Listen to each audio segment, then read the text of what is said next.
The views and opinions expressed in the following program are those of the program's participants and do not necessarily reflect those of station staff, management, and advertisers.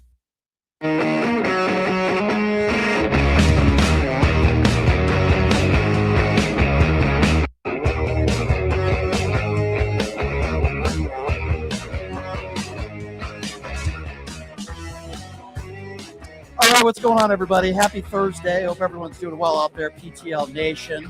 Of course, we're on the YouTube Super Chat. We're on TikTok. We're on Twitch. We're on X. We're on the FM AM dial here in Las Vegas, and I appreciate all of you joining the show. Obviously, there's a lot more to get to, and we're going to dissect this Alex Pretti second video that has been released about 11 days, I believe, before, in my opinion, he was brutally murdered. So we're going to kind of dissect that. It really is sickening how the right now is using the excuse in this video, the fact that he kicked an ICE vehicle.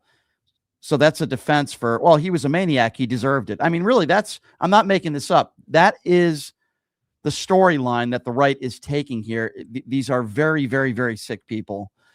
And obviously, it's a very sad and unfortunate situation. And of course, we have Tom Homan that held the press conference earlier today. He's in Minneapolis. That buffoon, we will be sharing what he had to say in that press conference coming up here a little bit, and reaction from Democrats. And believe it or not, I can't believe I'm saying this. I'm actually starting to agree with Rand Paul. I'm actually starting to agree with Rand Paul, at least when he's talking about this issue of these shootings that have taken place in Minneapolis. Yeah, Melania Trump on the tour again for her stupid documentary. We certainly are going to get to that as well. So there's a lot to get to. There's a lot to talk about. And coming up here in just a few minutes, we're going to be joined by Carmine Sabia, who is a right-wing pundit and has a very large social media platform. And we're going to got to get his take on all this. But, you know, it is incredible to me, the storyline that MAGA are taking. And I guess I shouldn't be surprised, right? If you're somebody that screams and yells and kicks a vehicle, that makes you a terrorist. But if you're somebody who beat police officers on January 6th, somehow that makes you a hostage and a patriot. And I go through the storyline in the list last night on X of all these people on the right that will defend Donald Trump and defend these ICE goons at will. And I'm really convinced now, you know how I've always said this on the air that, you know, I believe if Donald Trump molested a child on video, they would still support him. I'm convinced that if ICE agents took out a crowd of innocent protesters, they would find a way to defend that too. And, you know, look, that's just my personal opinion, but we'll see what you guys think about that. So we have a lot of audio to play. But joining me right now on the show, he's done this show probably over a dozen times, which I do appreciate. He is a right-wing pundit and a large social media platform, and I always appreciate it when he comes on and we mix it up. Carmine Sabia joining me right now on the program. I will add, staunch Donald Trump supporter. Carmine, I do appreciate you coming on the show again. How are you? I'm good. How you doing there in Vegas? It's we got a 10 degree below zero chill here today. I will be honest with you. I walked outside today and it is cold. It's not in Vegas. It's cold. Okay, you got to put on a jacket. It's cold. It's freezing out here. You know, my brother lives in Vegas, and he tells me that too. He says it gets cold there. It gets cold, not like here though. For a few months. Yeah, but we're not having any snow or anything along that. Carmen, I appreciate you being here. Let's start with something that I think we will agree on. Okay. I'm not a fan of Ilhan Omar to any extent, but obviously I don't wish her ill will. I don't want anything bad to happen to her. So we saw what took place the other day, this lunatic. And there are a lot of people on the right with huge platforms, even Donald Trump, spreading out conspiracy theories that this was somehow some sort of staged event, which I thought was repugnant and disgusting. I'm pretty sure we agree on this. What are your thoughts on that? Well, I tell you, a lot of people on and I got a lot of heat for it because I was one of the first ones to come out and say, I don't care what you think of somebody politically. This is a horrible thing. You don't you don't attack people that you disagree with. We have voting for that. We have you can write a letter, you can protest, you can do all kinds of things short of attacking somebody. The second thing I said was I don't think it's staged because I had saw that rumor floating around, and I had told people I don't think it's staged. And I think you know people that say that sound as stupid as the people that say, "Oh, Trump staged his assassination attempt in Butler, Pennsylvania." You know, yeah, and he made sure that that guy threaded a needle and just clipped his ear. You know, like it's so stupid. It's so stupid. It doesn't even deserve. It doesn't even deserve the air. You know, but I have to. And I got attacked for saying that I don't think the Omar thing is staged. I think it's obvious it wasn't staged. Carmine, can And I add something? I mean, I'm glad you said that, but I just want to add something. I can't recall any prominent Democrat elected officials that said the Trump assassination was staged. no, However, I don't think any prominent. right, Yeah, I don't right. think any prominent. But you have and I agree with what you just said. You have Donald Trump I that know. threw out the conspiracy theory. Can you imagine if Joe Biden did that? Can you imagine if a Barack Obama did that? That would have been crazy. That would have been crazy. Yeah, but it's one thing when you have a bunch of clowns on social media, right? We expect that. There's Sure. going to be people on both sides. There's people that say Israel was responsible for Charlie Kirk's death, right? So on and so forth. But what isn't Israel responsible for, according to social media? Yeah, I mean, it's one thing when a clown says that on social media with 10 followers, but it's another thing when the president of the United States floats that out, you know. And I said to myself, Carmine, and I know Trump is not capable of this, but imagine if he flew out to Minneapolis and held a joint press conference with Ilhan Omar, regardless of their differences. How good that would be to lower the temperature. That would have been great. He's just not capable of doing that. I didn't like his response. And, you know, listen, it's not the first time he's had a response. You know this. I've been on here. It's not the first time he said something that I just shook my head. Because I know I'm expected to come out and defend it the next day, you know. And look, there's a lot of heat between those two people. I'm not going to get in the middle of that. But it's just not the right thing to do. And it just raises the temperature in an already boiling pot. And, you know, I mean, listen, I'll tell you what, though, I want to say, I don't like Ilhan Omar. You know that. As politically, you know, I don't know her as a person, but I don't like her politics. And I don't like how, you know, again, I feel like she's anti-Semitic. I'm not a fan.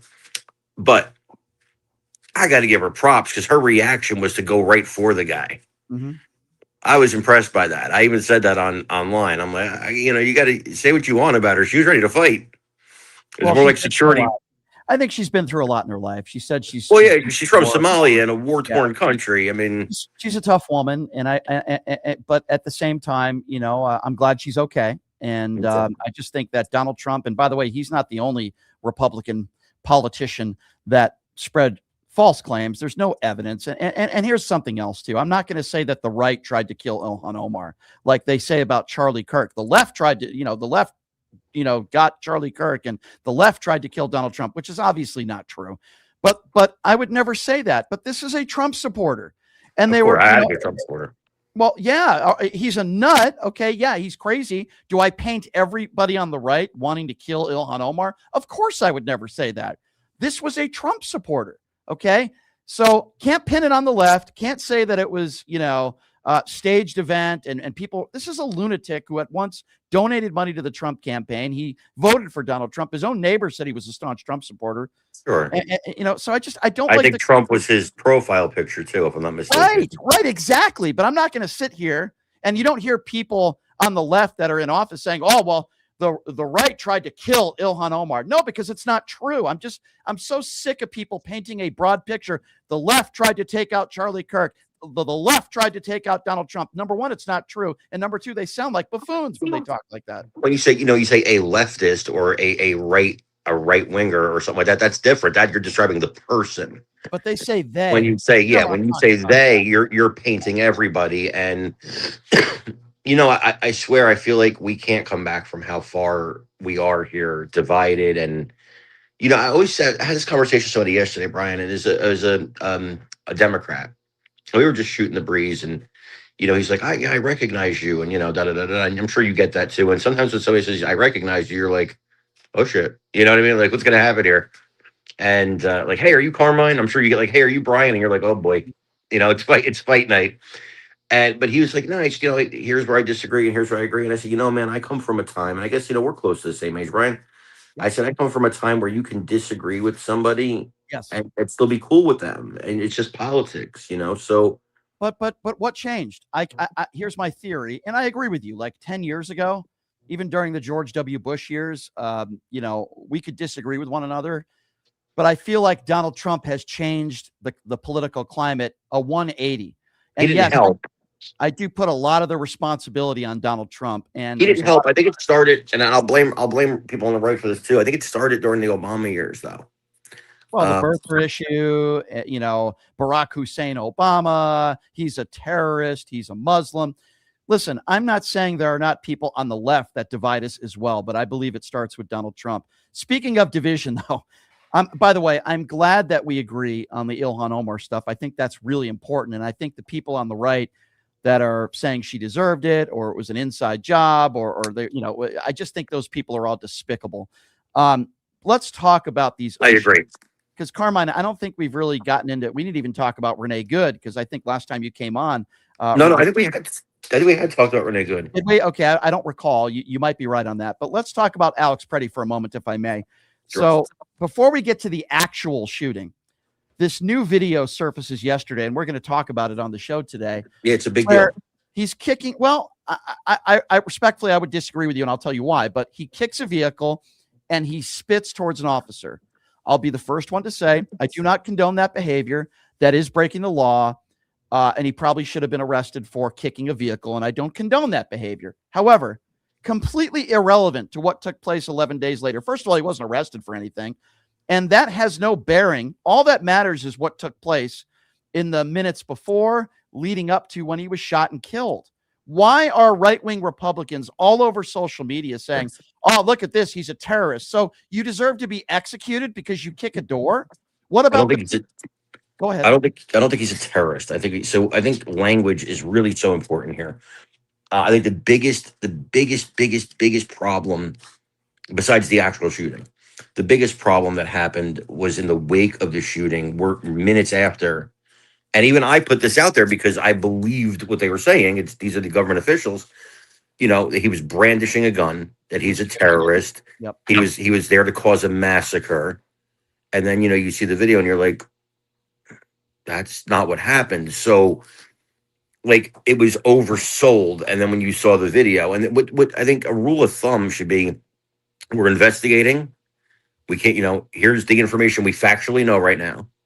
We're investigating. We'll have more to say as the investigation unfolds. But to come out, if the guy's shooting the gun and stuff like that, and you come out and say he's a domestic terrorist, okay, he's shooting the gun at people.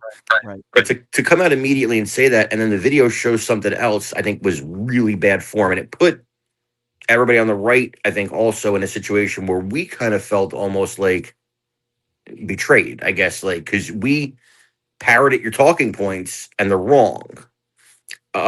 Where I will say this matters is it was painted in the media, and Democrats been painting this picture of Alex Pretti, the goodly nurse who's gentle and kind and would never hurt a fly. And then you watch that video. What did he do that would lead you to believe that in his life he can't be a kind person because he kicked a car?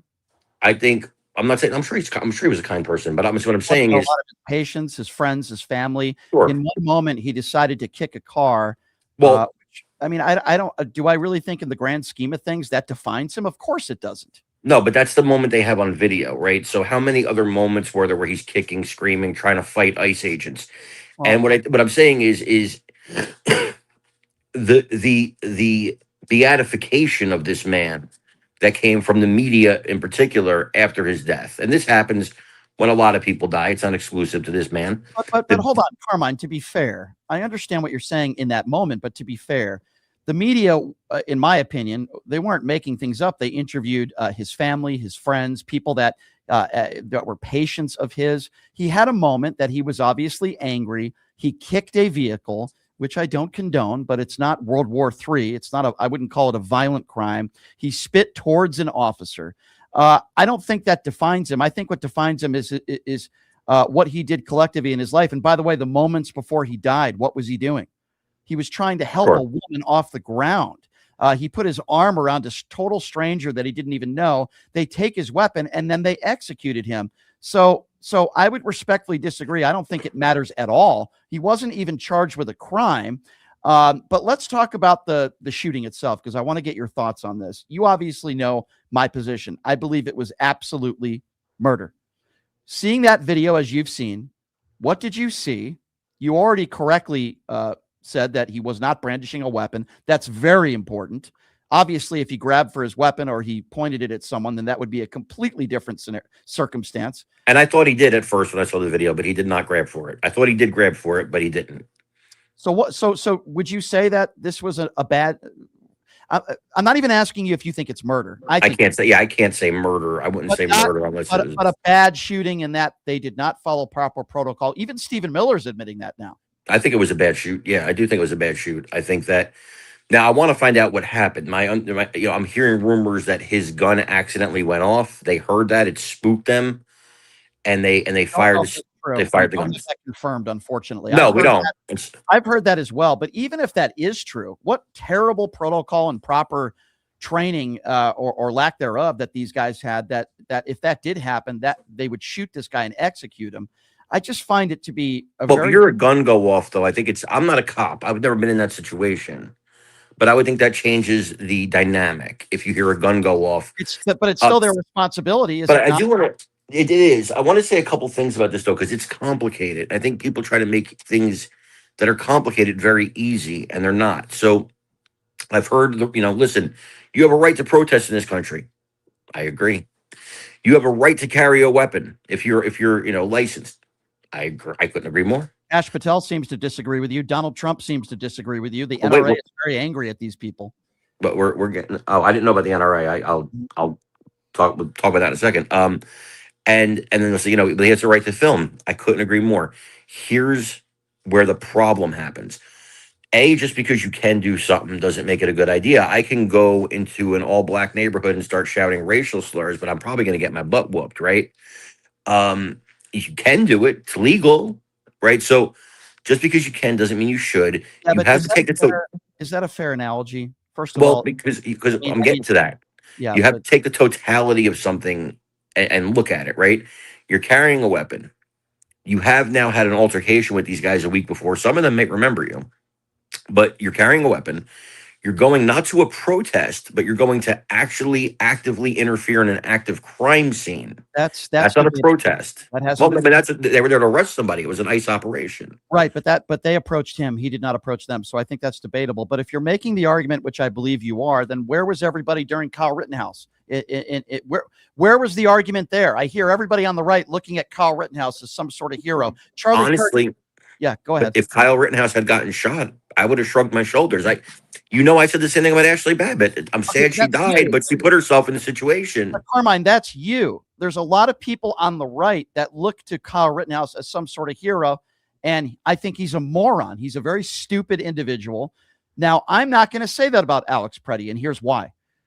To me, Alex Pretti never brandished his weapon. He never grabbed for his weapon. He was there to record, and in my opinion, he was there to protect people and to help people. I commend him. Now, would I have done it the way he done it? Probably not. It's a very dangerous situation. We can have that debate. We might agree on that. But it doesn't lead to the end of this, which is him being shot in the back, shot in the torso, shot in the neck, and killed. We can say, geez, maybe you shouldn't have put yourself in that position. Okay, fine. Yes. It doesn't mean he deserved to be killed. He didn't deserve it. No, he didn't deserve it. That's a different conversation. Deserving it is a different conversation. What I'm saying is, what led Renee Good to get shot? What led Alex Pretti to get shot? They made bad choices. Now, doesn't mean the agents didn't also make bad choices. But they're the professionals. They're the ones who are supposed to be professional and are supposed to de-escalate. None of these officers did that. Actually, it's interesting. It's interesting you said it, because the first thing I said when I saw the Pretti video, the first video, and I got some heat for this. Obviously, I get heat because I tell it like it is. I said these agents immediately escalated this situation. When he was helping that woman up, you had already pepper sprayed him. Walk away. Right. Walk away. Why are you pursuing? Because he hadn't committed a crime that you were going to arrest him for. I agree, because they were acting like thugs. They were, honestly, they were in this situation. That doesn't mean they did something criminal.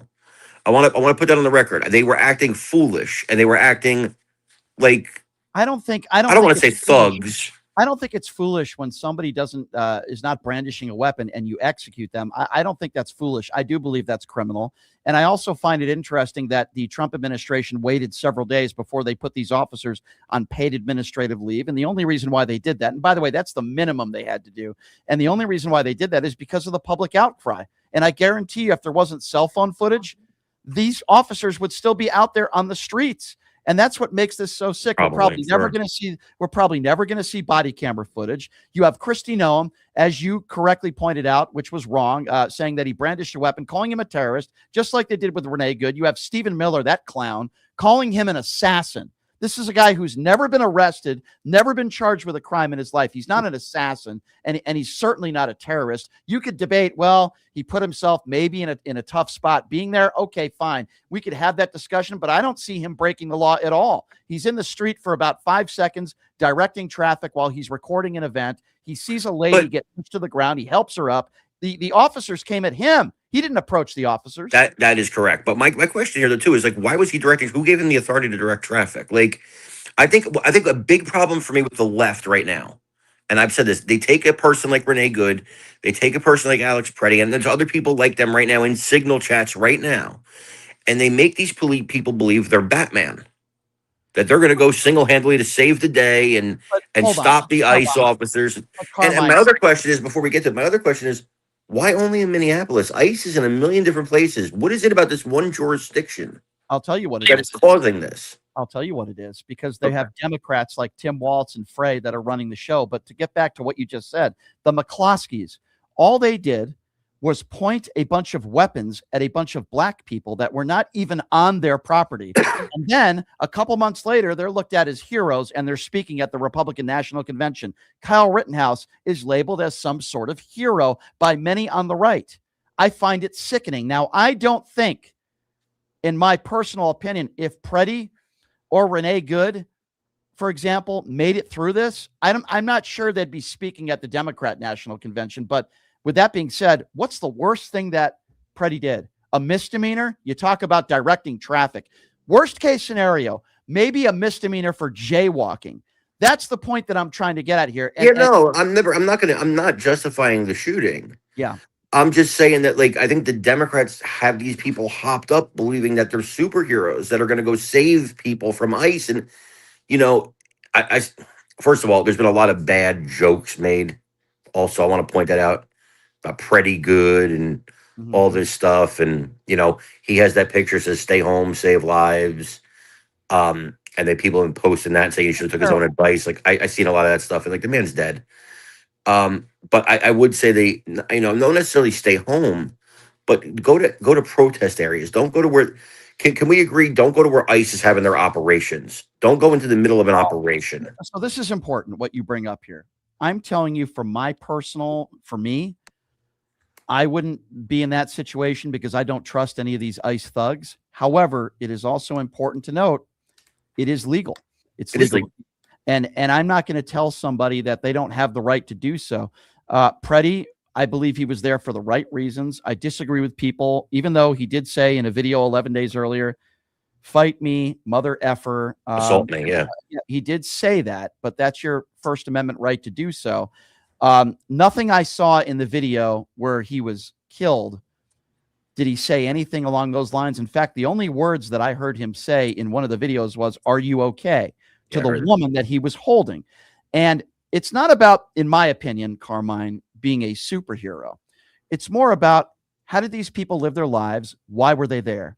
I don't believe Renee Good was there because she wanted to cause problems and get arrested and just make a name for herself. I truly believe, based on her family and her friends, she was there because she cared about her fellow human beings.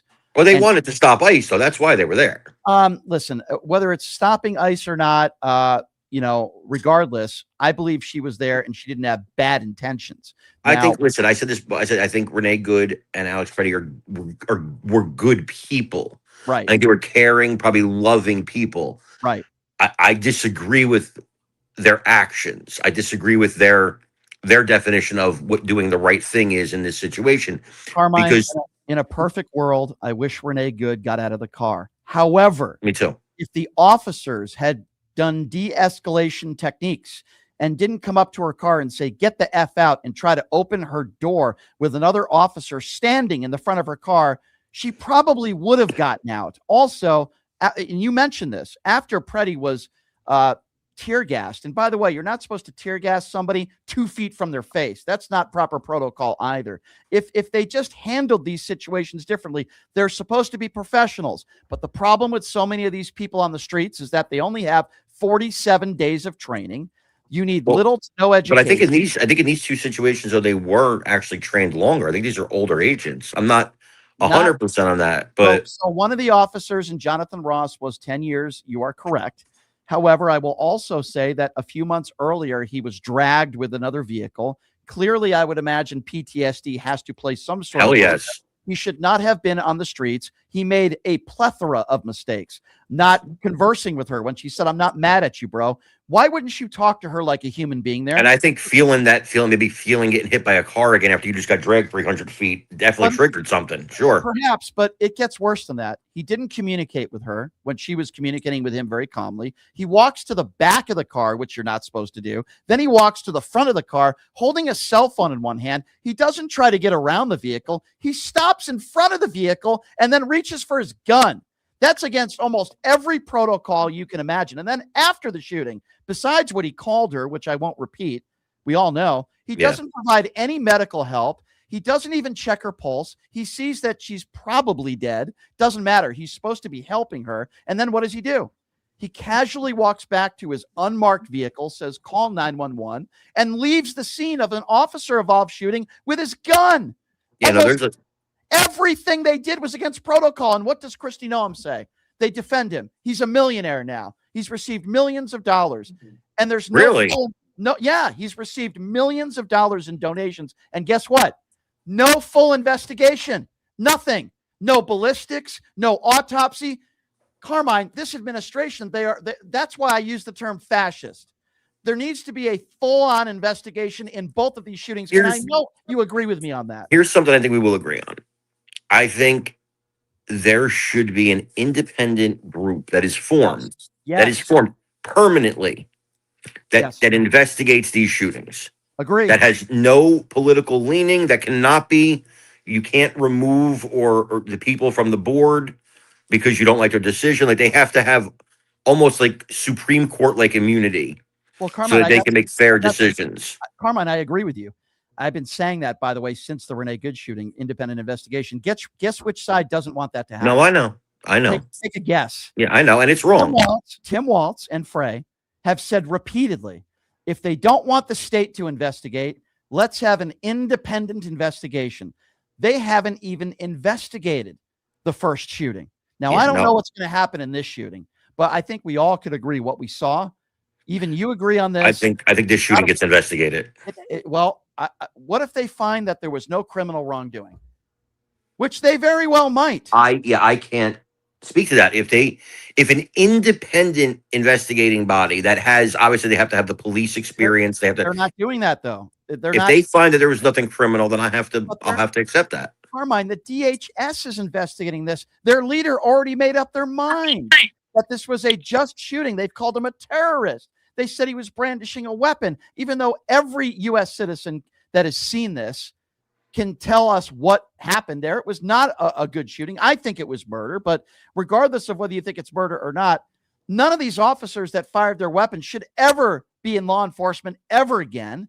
And I'm afraid that that's not going to happen because we're not going to have an independent investigation. I agree with you. We should have an independent investigation in both of these shootings. So what happens now?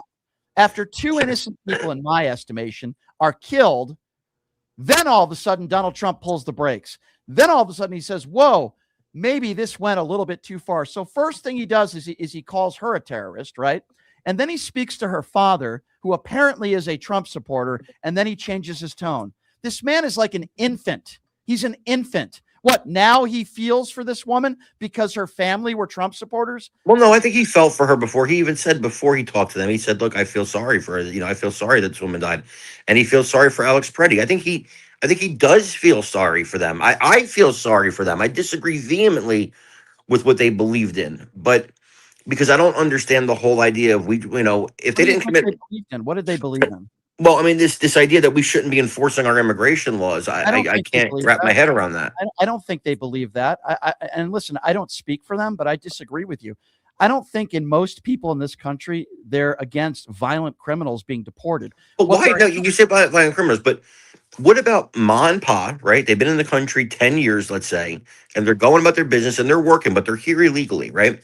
Mhm. If we don't deport them, because if there should be immigration laws, then there has to be a punishment if you break them, right? The punishment here is deportation.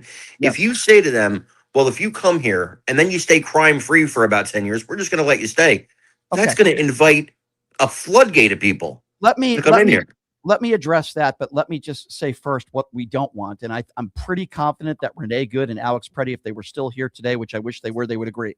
We don't want people getting accosted by law enforcement because of the color of their skin or their accent. We've seen the videos. Show me your paperwork, demanding ID. That's illegal. We have a Fourth Amendment right in this country, and they're taking it away. We've Well, seen are they stopping random people and doing yes, that? Or we've seen it. And the police chief in Minneapolis said some of his own brown officers off duty have been harassed. That crap has to stop.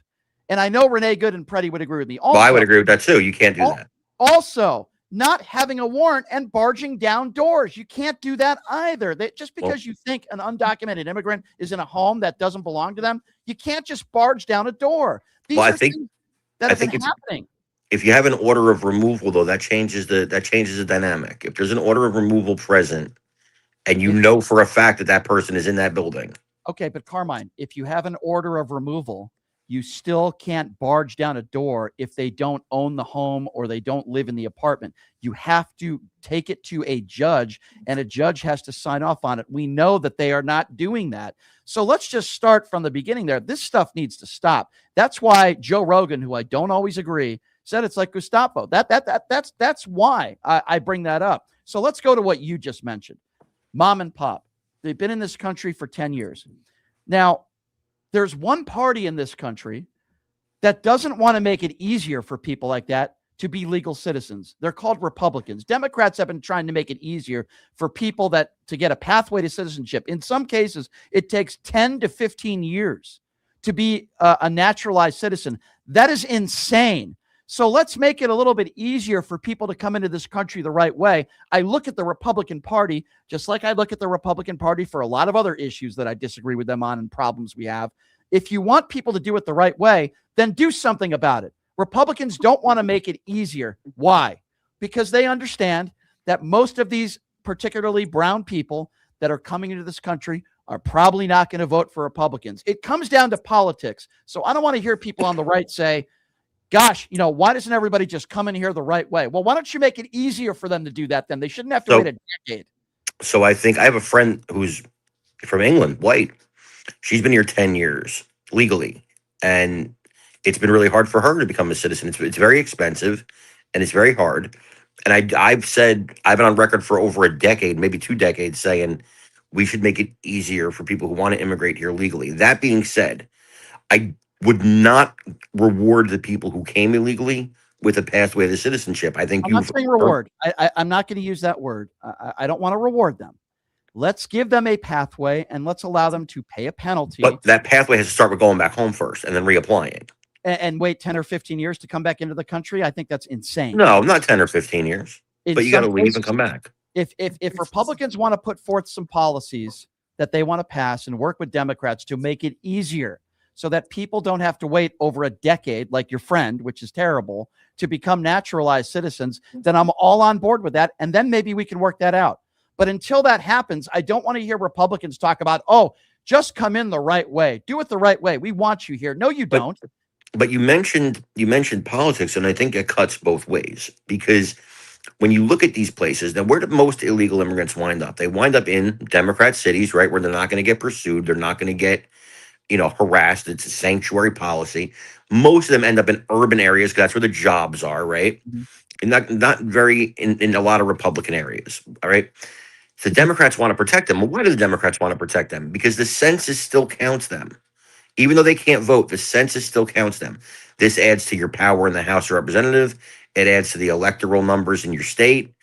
It gives you, as a Democrat, more power. If that was not the case, I don't believe that Tim Walz and all these people are out here fighting the good fight because they just love these people. It's politics for them too. Yeah, It's politics both ways. I would respectfully disagree with you a little bit on that. I'm not saying it's never politics, but I believe that most Democrats in this country want to treat people as human beings and treat them with respect and not split apart families and not arrest grandmothers outside of courtrooms and send them to El Salvador prisons. And I can't stand it when people on the right say, well, look at Barack Obama. He gave Tom Homan an award. Well, yeah, you know why? Because these cowards, and that's what they are, with their scarves over their faces, weren't executing people. They weren't tear gassing people. You didn't have Dr. Phil with a microphone out there, and they weren't gleeful about it because Barack Obama is a decent man, and they did it the right way. Well, you talk about but you talk about you know the separating the families, Yeah. and if a guy has 5 kids, let's say a man has 5 children and a wife, and he's supporting them, and he goes out and he robs a bank, we're going to separate him from his family by taking him to jail. You broke a law. That is what we would call a violent crime. And over 80% in people in this country, Republicans and Democrats, agree. What if it wasn't violent, though? What if it was just a break-in? Nobody was there. It was a house break-in. That's a felony. So let me be clear. If you commit a felony and you're undocumented, I am okay with you being deported, but those aren't the people that we are talking about. But why should we not deport the people who still broke the immigration laws, even if they didn't commit any other crimes? They still did it the wrong way. I'm just telling you why. I am very uncomfortable with those people who are nonviolent criminals that have lived here for years, that have families here, that are being deported with, that's it, no due process, nothing. And we know some of these people. Well, no, a lot of them have orders of removal for years. Well, some of these people have been sent to El Salvador prisons that are nonviolent criminals. And I would also say this: there is a way to treat people and do this the right way. Trump administration is doing it the wrong way. And I know a lot of people on the right will say, well, look at our border. It's a success. He inherited a mess. Well, guess what? The border situation has been a mess for decades. Donald Trump was in office for 4 years. He had an opportunity to, quote, build a wall, and Mexico is going to pay for it. This is a problem that we've had in this country. And the Democrats fought him every step of the way. Well, listen, the bottom line here is George W. Bush failed the border. I would go as far as to say Joe Biden did as well. I thought Obama did a pretty good job, considering Obama did a very good job. But well, he never got credit back then from people on the right. That's for sure. He certainly did a better job than Donald Trump did his first go around.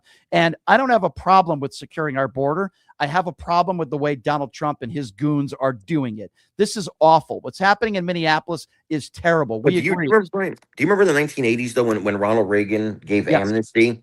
Yes. In exchange for a secure border, and the Democrats totally screwed them on the secure border part after the amnesty was granted?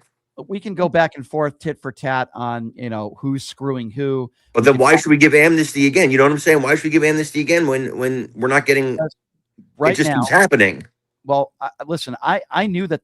I can tell you right now, I predicted the future, what was going to happen here. I told you that I said on the air last week that Tim Walz was going to negotiate with the Trump administration to let them in the prisons and get violent criminals. But then why should that even be a negotiation? Shouldn't that be automatic? Shouldn't that be common sense? These are people in jail. Why would you release them to the public? Why would you not want them deported? My understanding is that there is no evidence to support the claim, and Tim Walz and Frey have talked about this, that they have blocked anybody from taking undocumented violent criminals out of jails. I think what Tim Walz did— They're not honoring ICE detainers, though. Well, my understanding is what Tim Walz did is he, made it very clear that we're giving you access to our jails, but here's what we want. We don't want— and by the way, why are Border Patrol agents 1,500 miles from the border? Why the F are these— I'll explain that. Sure, I'll explain that. The reason is because the ICE agents were being attacked, they were being harassed, and there was no backup from the local PD. The local PD was sitting on their hands because they were told to stand down. So they needed backup. My understanding is that plenty of people in the Trump administration don't want help from the locals. Now, they claim they do. They say, well, we want cooperation with local law enforcement. No, they don't, because their actions speak otherwise. I mean, in closing here, we obviously agree that these two shootings are terrible. Yes. And that there should be full investigations. There's not going to be. At least the DHS is claiming they've opened up a full investigation. I don't trust them at all. We agree that there should be an independent investigation. And look, I've said this on the air, Carmine. If there's a full independent investigation into the Renee Good shooting, and they claim that Jonathan Ross, acted in self-defense, I might not agree with it, but I would still accept it. At the same time, that's not going to happen. It's not going to happen. Well, I mean, it could happen. It could happen as part of the negotiation to keep the government open. I mean, I don't know. Maybe, Carmine, maybe. But listen, they've made it very clear that there's nothing else to see there. And I find that to be so sick and so despicable when you see ICE agents that are stepping on teddy bears and stuff when they're mourning the loss of where she lost her life. When I see these ICE agents, some of them, listen, I'm not condoning agitators. I'm not condoning kicking vehicles, but if you kick a vehicle, you certainly don't deserve to be executed. And if you look at so many people on social media today, they are making it sound like if you kick a vehicle, you're a terrorist, but if you beat cops on January 6th, you're a patriot. That is ridiculous, and it's the epitome of hypocrisy. No, my stance is that just this new video shows that he's not the saint that the media is portraying him as. Not that he deserved to be shot. I don't think he deserved to be shot. I don't think kicking a vehicle defines you of whether you're a saint or not. I think your whole body of work. He's never been arrested. He's never been convicted of a crime. If the worst thing he's ever done in his life is spit at somebody or kick a vehicle because he doesn't like the way ICE is treating citizens and non-citizens. But I would be really worried about a nurse that spits at another human being. Well, that's not my biggest concern, is somebody that spits. My biggest concern is somebody that has 47 days of training that is pulling bullets through people's neck and killing people. That's a bigger concern to me than somebody who spits at an ICE officer. I'm not saying I condone that behavior, but I'd certainly rather have somebody spit than tear gas being put in a car with a 3-year-old baby in the back seat. We have bigger fish to fry than worried about a protester spitting at somebody or, God forbid, a headlight being broken. No, there has to be a humane way to do it. There has to be a humane way to do it. I'm going to ask you a question before we go. Yeah. Government shutdown happens or doesn't happen? I don't know. I hope not. What's your prediction, though? I don't think so. I think there's so much turmoil right now. I think somehow, hopefully, they will find a way. I'm with you on that. I think they will find a way. I tend to think that hopefully they will find a way. I hope so. I mean, I think you're right. Obviously, we both don't want that to happen, but listen, the country's on fire right now in a bad way, and we're very divided. And when you put incompetent people and people that are not qualified in certain positions, like Kristi Noem, this is what happens. And then her excuse is, oh, well, I'm just doing what Donald Trump and Stephen Miller told me to do. That was a real bad excuse. She's taken no ownership. Stephen Miller didn't apologize, even though he walked back his statements. He's not capable of apologizing. You know what? I was wrong. I shouldn't have called Alex. I shouldn't have called him an assassin. I jumped the gun, for lack of a better term. I was wrong. But you see, they're not capable, Carmine. Somebody should say that. I was wrong. We need a full investigation. He's already said that he believes they've broken protocol. Why didn't he say, I'm sorry, I apologize to his family. I was wrong. Let's see a full investigation. Let's lower the temperature. Carmine, these despicable people are not capable of lowering the temperature. I'm a Stephen Miller fan. And I don't know how you can be a fan of this horrific human being. I think he's a patriot. I think he cares about this country. I think he loves this country. I think he's trying to fix things that are broken. I think, this administration inherited a really bad immigration situation. The border was wide open for 4 years, man. I mean, they didn't. Not only did the Biden not make it better, he made it much worse. This is if you love Americans and you love the country, this is how you deal with it. You call an American citizen an assassin. I think he made a mistake there. I think he absolutely should apologize for that. I think he made a mistake there. He won't, though, because he has no character. That's the point that I was trying to get to. He has no moral compass. He has no character. If you care about this country, then you would be angry on what's going on in this country. If you care about this country, then you don't want to see what's happening to American citizens in this country. If you care about this country, then you don't want to see everybody living paycheck to paycheck. But I think that he would look at Lake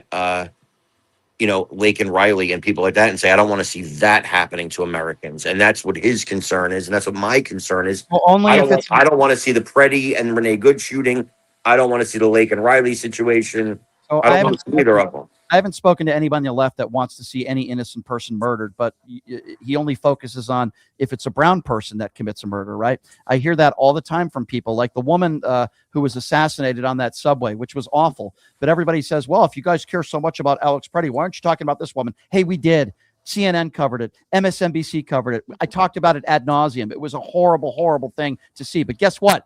That guy's in jail for the rest of his life. Those thugs who killed Renee Good and Alex Pretti are on paid. They're getting paid. They're probably going to be millionaires. And again, that's the fundamental difference here. But anyway, I got to get going. But give out your social media platform. I appreciate you coming on, Carmine. I do think it's a good conversation. Thank you, sir. It's just, yeah. Check me out at Explain America. Check me out at Carmine Sabia everywhere. I think some of your followers have found me because they harass me on Facebook every day. So I love it. Getting me paid. So that's cool. I don't. It's engagement. It's engagement. It's engagement, baby. So Carmine Sabia everywhere you look, and Explain America on YouTube. Definitely check us out and get another perspective, guys. In the last week, I've had Michael Flynn tweet at me. I've had who's the guy that works with Ben Shapiro, the bigot? Why am I forgetting his names? Walsh. I've had Matt Walsh tweet at me.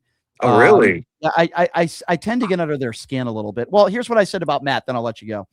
Matt talks about he likes to gloat about how successful he is, and I said, if Matt was on a sidewalk and held up a sign calling black people the N-word, and he made a lot of money doing it, he would call that success. He does that same thing to an extent, only he does it in front of a camera. He attacks transgenders 24/7. He attacks homosexuals. He attacks women because he's a misogynist, and he attacks minorities. And he makes a lot of money doing it.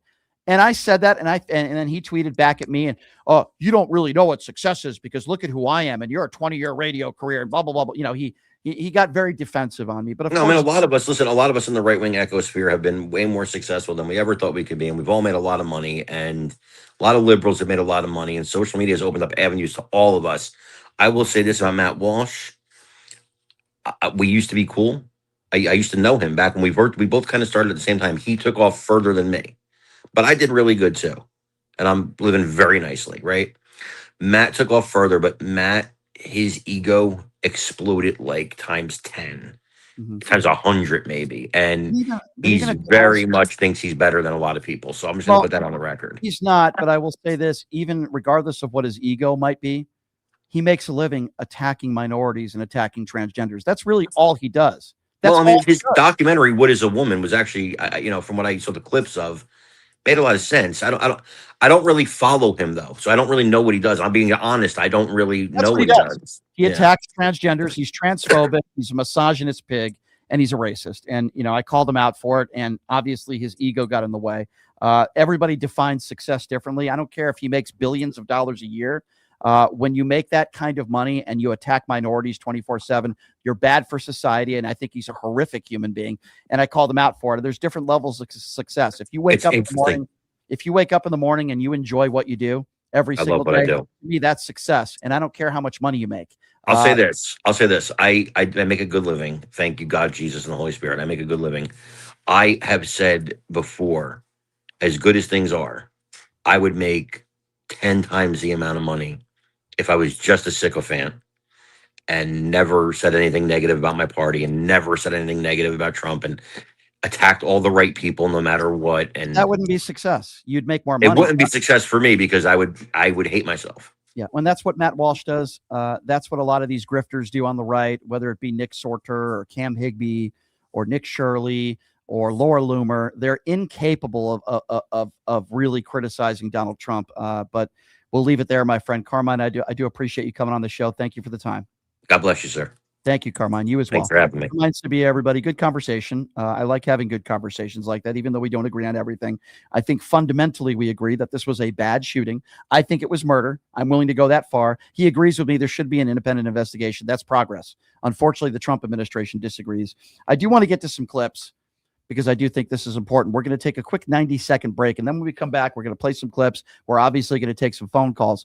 This is really important. Tom Homan was in Minneapolis earlier today making a fool of himself, and he's taking a lot of flack for it. We're going to play that for you when we come back. And then Melania Trump talking and promoting her incredible, not her book, not her Christmas ornaments, no, a new documentary that nobody cares about, but it is funny to hear her talk about it. We'll get to that when we come back. Take a quick break. Be back right after this. It's Pushing the Limits right here on KSHP. Hey, everybody. Are you struggling to find a pizza place that reminds you of Brooklyn? That true blue New York style pie?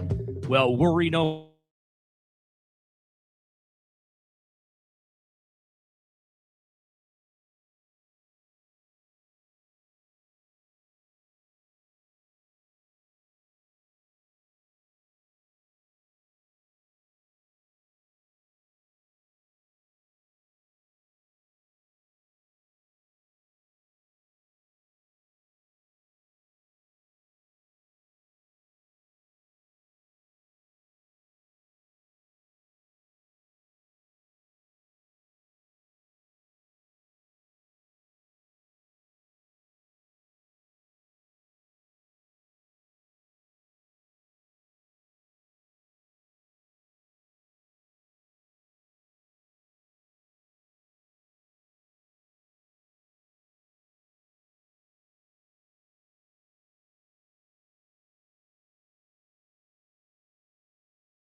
To in getting there. All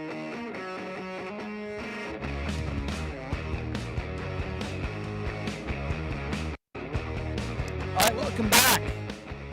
Pushing the Limits on a Thursday. Aaron Rupert's going to be joining us tomorrow. He is a great journalist with millions of followers, and he is living in Minneapolis with his family. So he's going to be joining us tomorrow. I believe Destiny's supposed to be joining us tomorrow as well. So certainly looking forward to that. Hey, the Super Bowl is approaching a little over a week away. What better time to place some bets, same wallet, same account, sports, casino, reloads, live bets with my good friends at mybookie.ag. Here's the best part. When you use the promo code LIMITS, you'll get a bet back bonus refund of up to $500. Go to my Facebook page, subscribe to my Facebook page, which is Pushing the Limits. And then when you go to that page, you'll see a link. You click on that link, you sign up with mybookie.ag. Check them out. They're great, and they're a very reputable organization. We appreciate that. YouTube Super Chat real quickly. Thank you, Terrence, for your support. He says, Brian, I'm glad you have these kind of maggot Trump supporters on your show, exposing them for the true people they are. Before Trump, we never knew just how many racist idiots are among us. Unfortunately, some of them are. And I don't necessarily disagree with you on that, Terrence. Sadly, that is the case with some of them, and it is sad and it is unfortunate. By the way, we are in the YouTube Super Chat where your questions and comments can be heard. So please join us in that YouTube Super Chat. We're going to be reading more of those comments as the show goes on. Do we have any more? Okay, I'm looking for it right now. Unfortunately, on my phone, and I do not see it on the screen. I don't know why. Maybe it's my phone. Maybe it's my Obama phone, folks. I don't know.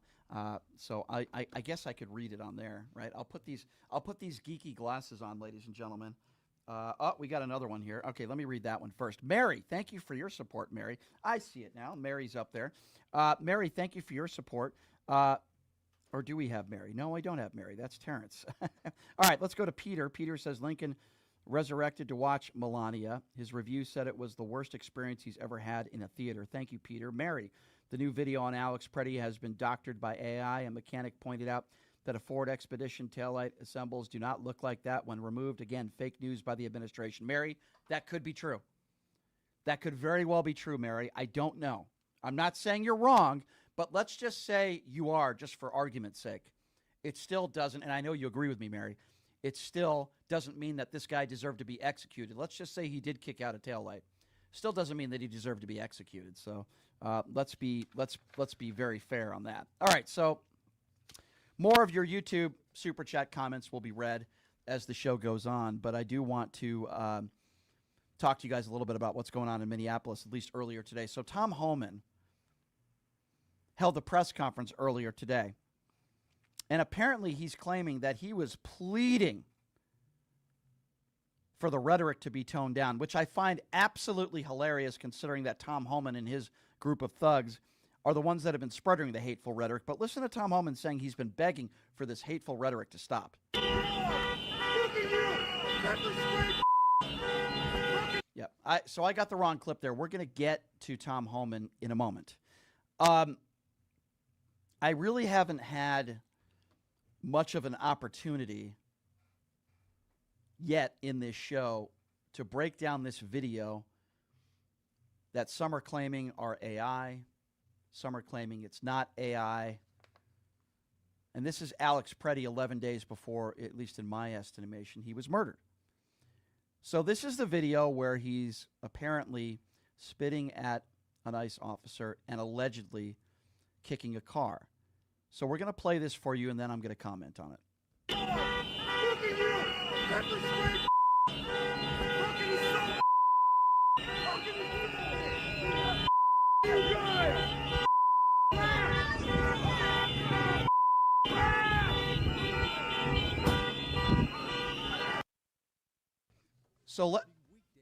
So let's just assume that everything we saw in that video is true. Let's just assume for a moment that that's not AI and that video is legitimate. So what? Number one, he wasn't arrested. Number two, that doesn't condone executing him. So even if that video is, in all intents and purposes, legitimate, that's not a defense for what took place 11 days later. So it's completely irrelevant to me. It's like what these idiots do with George Floyd, right? Oh, look at George Floyd. He was a bad guy. You know, he was tendering a fake $20 bill. Oh, really? Did that mean that he deserved to die? No, he didn't. He didn't deserve to be murdered. In this case, you could use that same analogy in that even if Alex Pretti was kicking a car, so what? It doesn't mean that he deserved to be shot and killed. Now, Tom Homan is claiming that he was begging for the last couple months for the rhetoric to stop. Listen to what Tom Homan had to say in Minneapolis at a press conference earlier today. I begged for the last 2 months on TV for the rhetoric to stop. I said in March if the rhetoric didn't stop, there's going to be bloodshed. And there has been. I wish I wasn't right. I don't want to see anybody die. Not officers, not members of the community, and not the targets of our operations.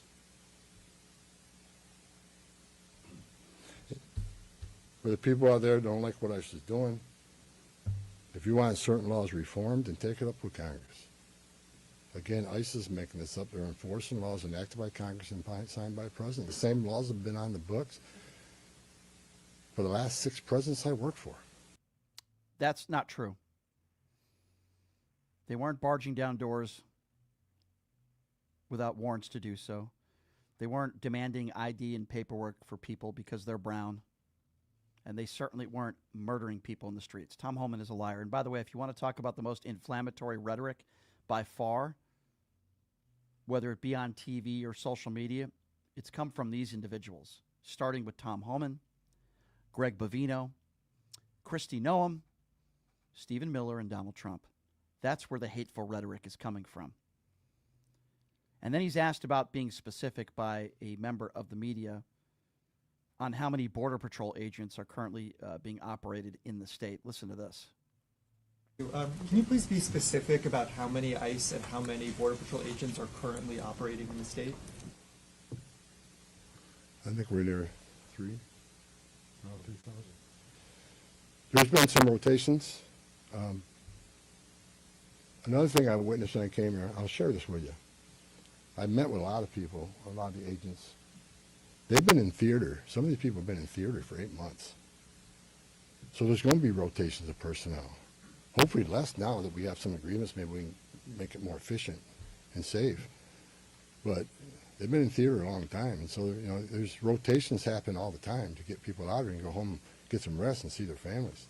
Day after day, can't eat in restaurants, day after day, having people spit on you and blow whistles at you, day after day, having all these threats at you, day after day, having people trying to interfere with you, day after day. You know, they're human. So, you know, we've got to rotate these people, and we've already rotated some. But my main focus now is draw down based upon the great conversations I've had with your state and local leaders. Again, I'm not a fool. I'm not walking away without seeing this put in place.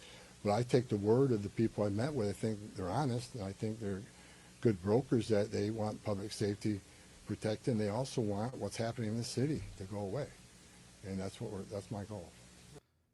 Okay, so first of all, this is not theater. These aren't actors, although I would say many of them are rent-a-cop actors. This is not theater. This is real life. They're the ones who signed up for this. And when Tom Homan starts complaining about whistles, I think American citizens should start complaining about people getting gunned down and murdered. Keep blowing your whistles. Keep honking your horns. It's not against the law. This is not theater. This is real life. You scumbag, you $50,000 duffel bag scumbag. Now he starts talking about what are these targeted operations? Because we were told we're gonna go after the violent criminals, right? Well, apparently that's not the case, and Tom Homan admits that today. Lana Zach, CBS News. Everybody I've spoken with agrees that if somebody has a violent criminal history and is a fugitive, they don't want them as their neighbor. But when you're talking about a targeted operation, and are you talking about targeting people whose crime is coming to this country, or is it a more specific definition now? All operations will be targeted, but the prioritization are going to be criminal aliens, public safety threats, and national security threats. I've met with Marcos and his staff. We got a lot of them. We got a lot of them to keep us busy. So that would be our focus. But that is enough that's what, there is not going to be a focus on people who have no other crimes except for their status. If you're in the country illegally, you're never off the table. But prioritization doesn't mean forget about everybody else. Let me say this. If the message we send is you enter this country illegally, it's a crime, don't worry about it. You can have your due process, show up in court, not show up in court, get ordered moved, don't worry about it. Unless you commit a serious crime, you're good to go. If that's the message we send to the world, you're never going to fix this problem. No, the message you sent to the world when this all started was our focus is going to be on violent criminals. That was a lie.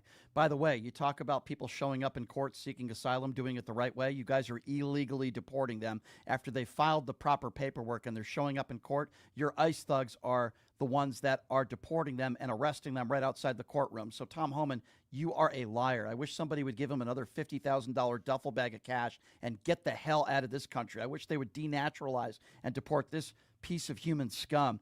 Here's Tom Homan, Mr. Tough Guy, saying that they're not surrendering. And look, and I will say it again, we are not surrendering our mission at all. We're just doing it smarter. Listen to this clown. Shh. Sounds like mush when he talks. Yes, we're not surrendering our mission at all. Yes, if you're illegal, it's against the law. You can't be here. It's theater. I care about my ICE officers. The guy can't even talk. This frickin' idiot. He can't even talk. He sounds like Donald Trump. He sounds like vomit when he talks. Let me be very clear. I'm praying to God right now, to my right-wing evangelicals out there, I'm praying that Tom Homan gets deported to an El Salvador prison. I'm praying that happens. I want to see Tom Homan's paperwork. I want to see his papers. I'm praying that Tom Homan gets treated the same way that some of these non-violent, undocumented people in this country that don't have the proper paperwork. I'm praying. I pray, God, Jesus, that Tom Homan is deported to Gaza. Folks, I cannot believe I am saying this. Rand Paul, I'm starting to agree with Rand Paul. Sometimes a squirrel finds a nut now and then.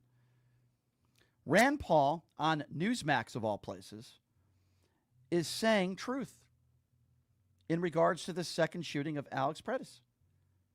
Rand Paul, embarrassing the host on Newsmax, saying what we all saw, that this was a tragedy and a bad shooting. Listen to this. Shooting. But I think after seeing this, if you call this a good shooting, you aren't watching the video. This was a real tragedy and a mistake. The man had been disarmed and then was shot 10 times. I want ICE to do a good job. I want ICE to get rid of the violent people in our communities, but we can't have it if we say things like, oh yeah, well, he was an assassin and he was a domestic terrorist. If we say things that are obviously not true, the situation is going to get worse. I agree that some of the administration made this worse by saying things that obviously were untrue, and we didn't know a lot. We're still wondering. I mean, you do, though, have a guy that is going to pick a fight with federal law enforcement agents, and he's armed with a pistol and 2 extra clips. Why in the hell you'd go fight officers with that in your pocket, I don't understand. You also know that he broke his rib the week before fighting with these officers. So we clearly have a problem on the other side of trying to escalate this situation. Are you trying to just tamp down, I think, what's gotten out of control? Well, what I would say is, if it were my son and he says, Dad, I'm going to a rally, I'm going to take my gun with me, I would say not a good idea. But on the other side, I've been to hundreds of rallies with people who are armed. Virtually every meeting I go to in Kentucky, people wear their concealed carry. They wear their open carry. They have the constitutional right to carry.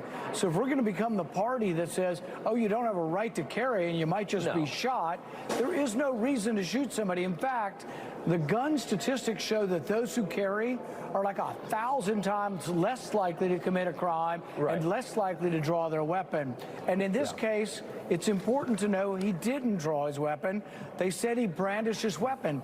That is not true. If you keep saying things that are not true, you're going to encourage more of this crap. I cannot believe this. Amen, Rand Paul. Notice how he didn't let that Newsmax fool bring a different narrative. That Newsmax moron. Oh, well, he had a pistol and he had 2 extra clips. Completely legal, you right-wing buffoon, you mushroom-gobbling clown. Oh, well, he broke a rib last week. So what? That has nothing to do with the shooting. 0. Oh, well, you know, he physically assaulted, he got into a physical, no, he wasn't the one who started the physical confrontation, you clown. Good for you, Rand Paul, not letting this guy bring a different narrative. Oh, what about the other side? No, the other side was murdered, you dumb idiot. Newsmax, what a joke. Is there anybody that's even watching Newsmax? And these white supremacist news anchor clowns, Higbee and these other idiots on Newsmax, these literally are grand wizards and Trump mushroom gobblers that have 0 credibility. Oh, well, he had a pistol and he had 2 clips. I don't care if he had 1,000 clips and 1,000 pistols. They're not breaking the law. God, it drives me nuts. But good on Rand Paul. He gets it right once in a while. Now, listen, I don't like Rand Paul. I think he's a scumbag. I think he's only out for himself. But again, sometimes they get it right, and I do believe he got it right here. So before we take phone calls, bear with me here for a moment. As you may or may not have heard, Melania Trump is trying to get you to watch her movie and documentary and buy her book. Now, I've said this before, and I'll say it again. Melania Trump is going to go down as the worst first lady in the history of this country.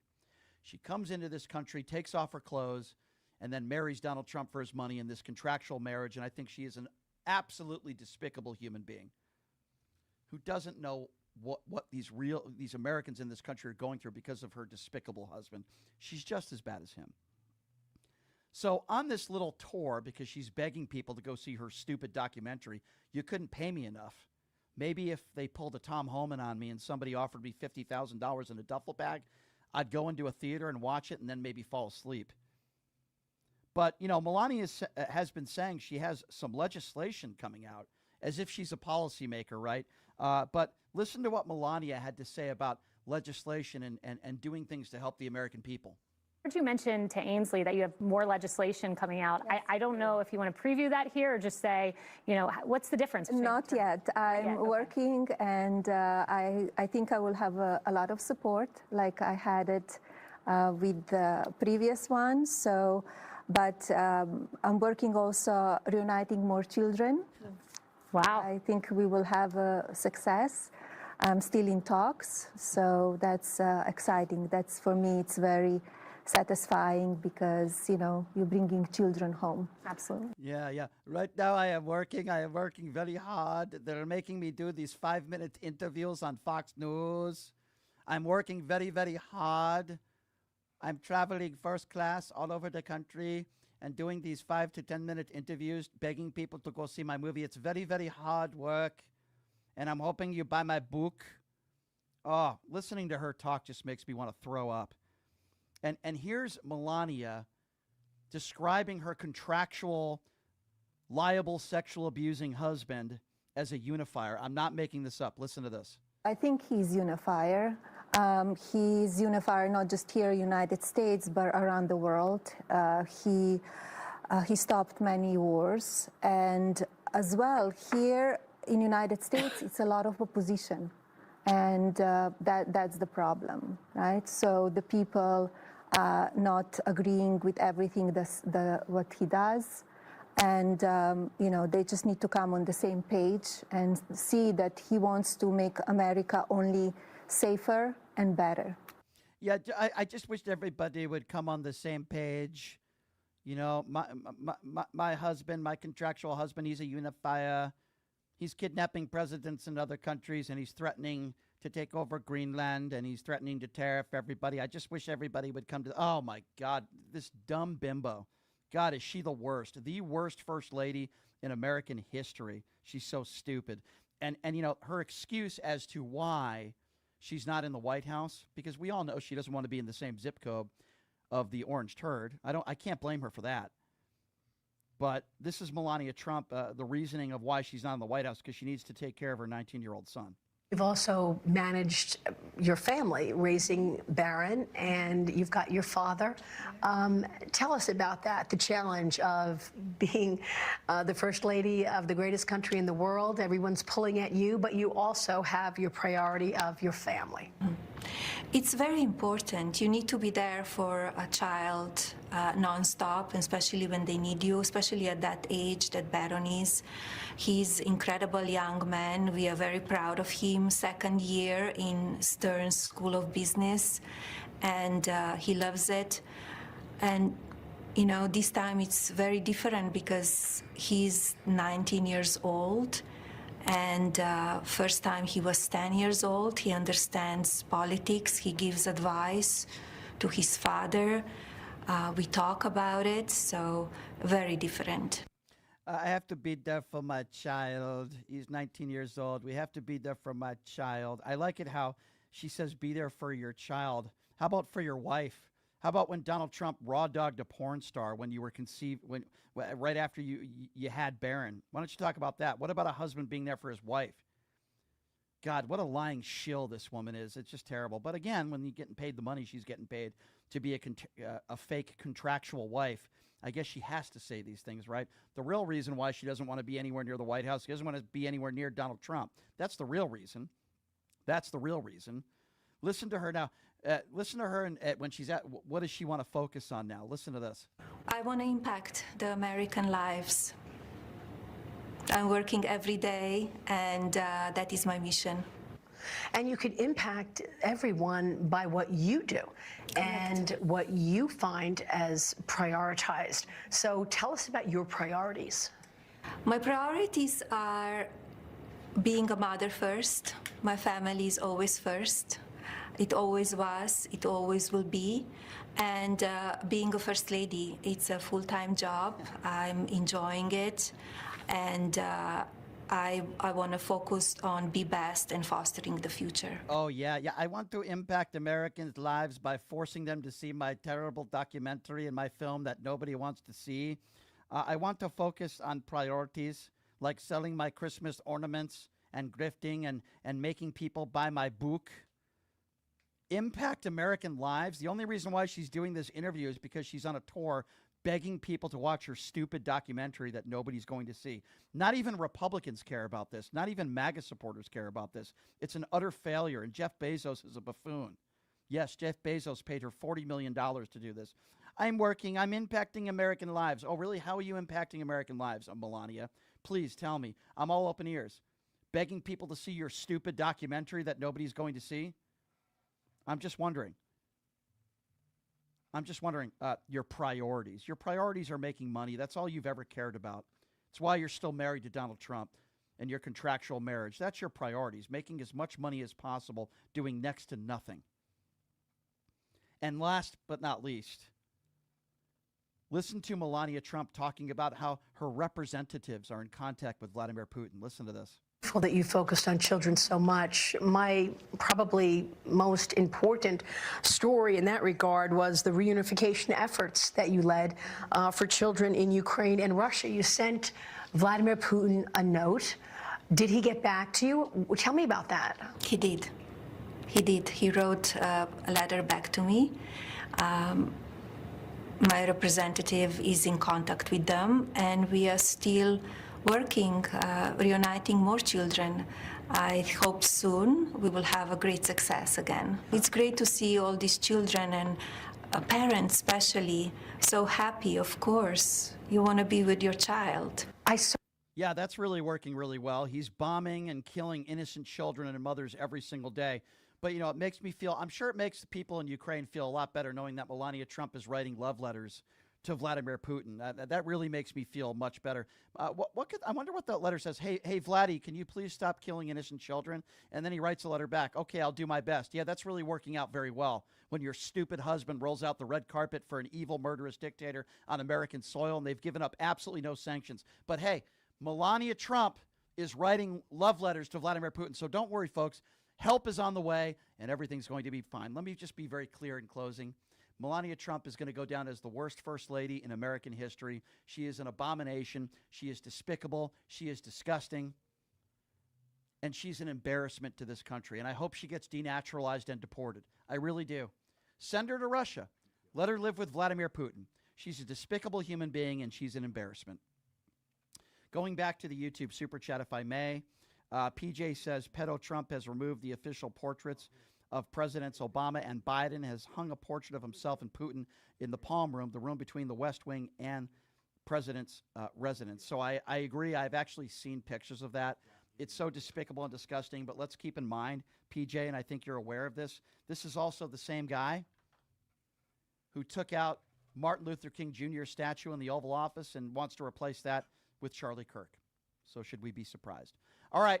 Time for you guys to chime in now. I'm going to open up the phone lines at 702-221-7283. Again, that number, if you want to be a part of the conversation, now is obviously the time to do so. We had Carmine Sabia on in the first hour. I played a lot of audio of Tom Homan in Minneapolis and this second video that has come out with Alex Pretti, where the right is now, I guess, saying that if you kick a allegedly, that means that you deserve to be executed. I mean, I don't understand what their game plan is here, but it doesn't seem to be working.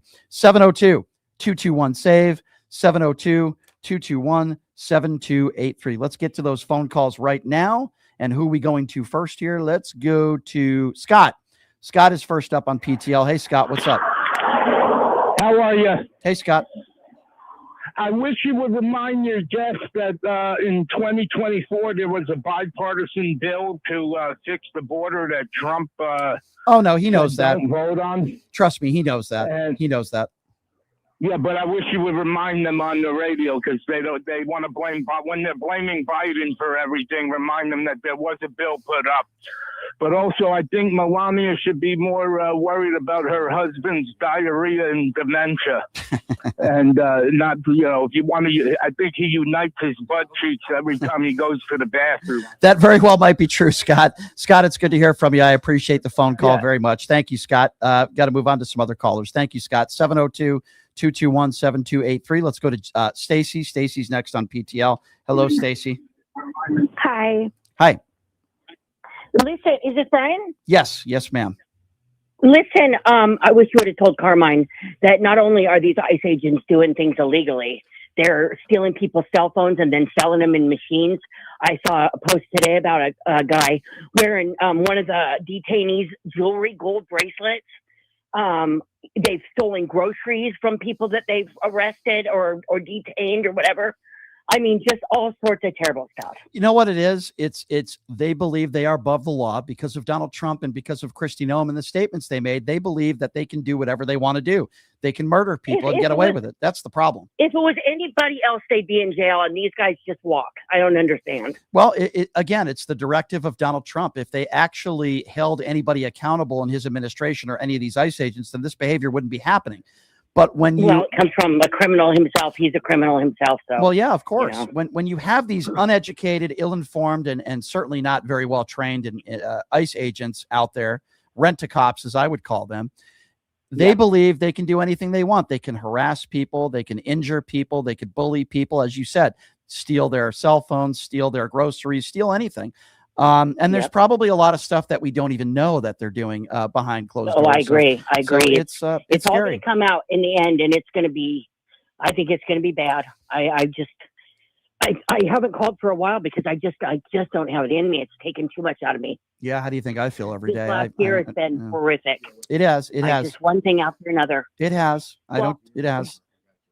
Keep a level head, Brian, and stay sane. Thank you, my dear. I appreciate your phone call. Thank you so much. 702-221-7283. Let's go to Andy. Andy is next up on PTL. Hey, Andy, what's up? Hey, hold on a second. Okay. Hey, Brian, it's Andy. Yes, sir. Go right ahead. Okay. So I wanted to say that guy you just had on, Carmine. Yeah. There's a couple of things that he was saying. He was mentioning that that nobody's giving him, access. Nobody's giving the ICE agents access to the prisons. Yeah, that's not true. That's not true. Yeah. Right. It's not true. And then also this whole thing about, we only want immigrants in here so that, they can vote. That's also not true. There's no proof of any of that. I don't know how they keep making all these, they just make all these claims. They have no proof to back it up. And I was watching Piers Morgan yesterday. Yep. And there was two good guys on there, and they just let that cop, Brandon guy, Yeah, go Brandon. on and on. So Brandon Tatum has done this show before. He is a right-wing grifter. He is Candace Owens with a penis. Let's just call him for what he is. And you're talking about, one guy from the Bulwark and Brian Tyler Cohen, two very intelligent people. Very good guys. Brandon Tatum is a goon. Okay, he's a goon, and he's former law enforcement too, which makes him even more despicable. So you can't have somebody like that on a panel who's just going to continue to interrupt and talk over what I consider two very intelligent people on that panel. But they didn't even push back about that. They just let him keep saying that Democrats want immigrants in because of voting, but that's never been proven. And then the very last thing, you had a guy yesterday that was a Republican that changed his mind. Mm-hmm. Remember? Yes. Right? Yep. And I just wanted to say, next time that you convince a Republican that they were wrong or that they were lied to, why don't you ask them, why did they lie to you? What else did they lie to you about? Yeah. Make them open that window, just kick in the door and just tell them. Yeah. Well, one at a time, man. Know one at a time, we got to take the small victories, right? One at a time, my friend. I appreciate your call. Thank you. And yes, somebody did call in yesterday and said that he is no longer a Trump supporter and he hates what's going on with ICE. And he originally thought that the shooting of Alex Pretti was justified. And then he went back and he took a look at it and he changed his mind. So, maybe some minds can be changed. That's a win, and that's a good thing. 702-221-SAVE, 702-221-7283 is the number to call. Let's go to Casey. Casey is next up on PTL. Hey, Casey, what's up? Hey, B, always good to talk to you. I got to tell you something, B. That guy Carmine is a typical libertarian bootlicker. I'm sorry, man. The guy, he hates Democrats just like every other libertarian or conservative or anything of that chamber. They'll always make any excuse to get the hammer, nails, and wood to crucify a Democrat. But when it comes to their own team, they will turn a blind eye and lick the boots. Yeah.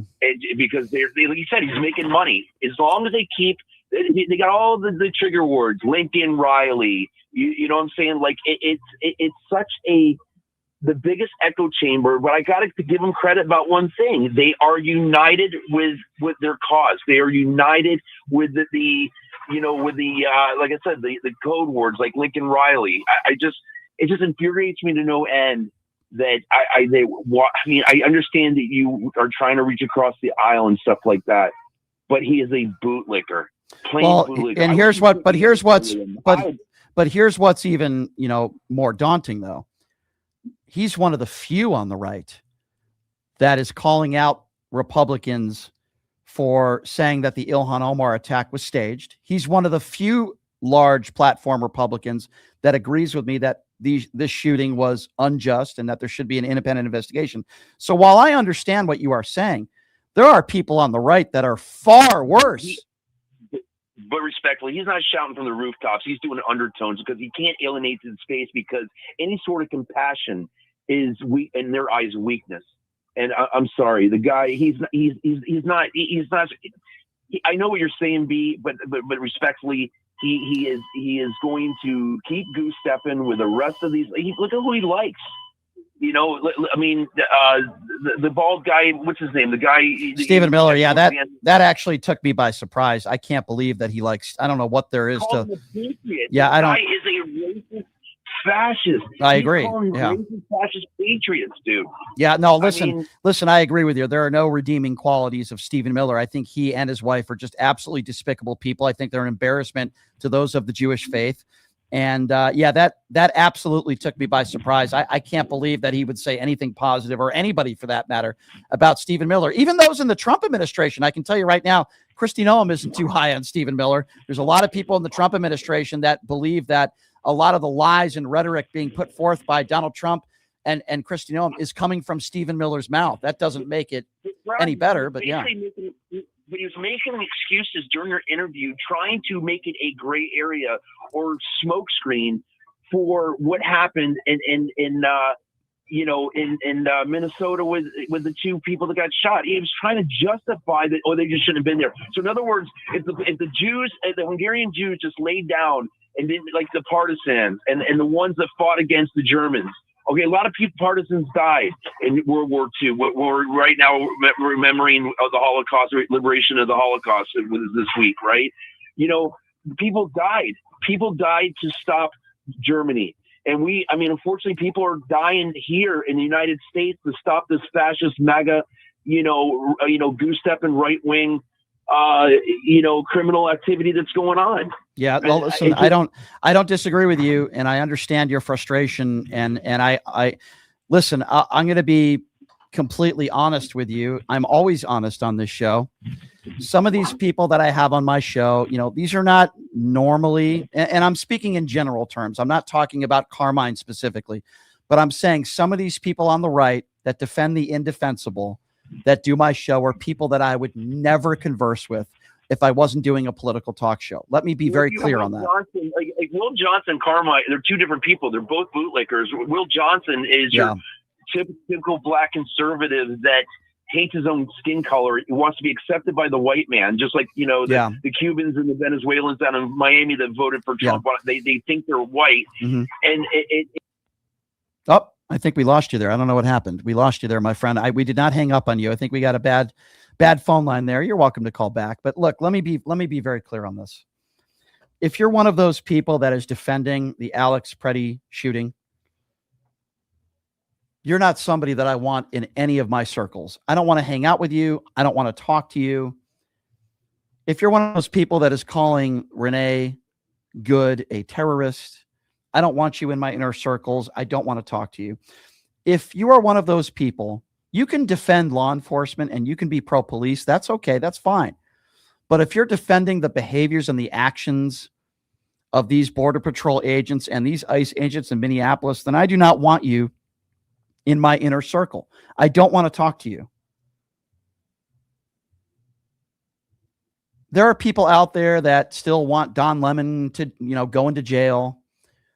They think interrupting a church service is World War III. There are people out there that think Alex Pretti kicking a car, the back of a car, is somehow some sort of defense to be executed. And let me tell you guys, it's not. Just because Alex Pretti might have spit at somebody or allegedly kicked a car does not mean he was a bad guy, does not mean he wasn't there for the right reasons, and doesn't mean he deserved to be executed. So for all of you right-wingers out there on social media that are making that case, you're a bunch of clowns, are what you are. And it's despicable. It's horrible. And they did the same thing to Renee Good. They try to attack her. They attacked her for being gay. Michael Knowles on the Piers Morgan show, who I've debated on the Piers Morgan show, pointing out that she was a lesbian, like that has any sort of relevance to this at all. No more relevance than Alex Pretti kicking a car a week and a half before he was executed. They're grasping at straws, trying to defend the indefensible, and they can't. They can't. And there's too many good people in this country, like so many of my listeners. There are too many good people in this country that saw with their own eyes what happened to Renee Good. They saw with their own eyes what happened to Alex Pretti, and we will not put up with it anymore. We have had it. And for all of you people out there that still defend what's going on in Minneapolis, and you want to attack the protesters, and you want to attack Alex Pretti, you want to attack Renee Good, there's a place for you. It's called hell. And I'm assuming you'll see Donald Trump there at some point. 702-221-7283 is the number to call. Again, that number is 702-221-SAVE. 702-221-SAVE if you want to be a part of this conversation. Let's go to Mark. Mark is next up on PTL. Hello, Mark.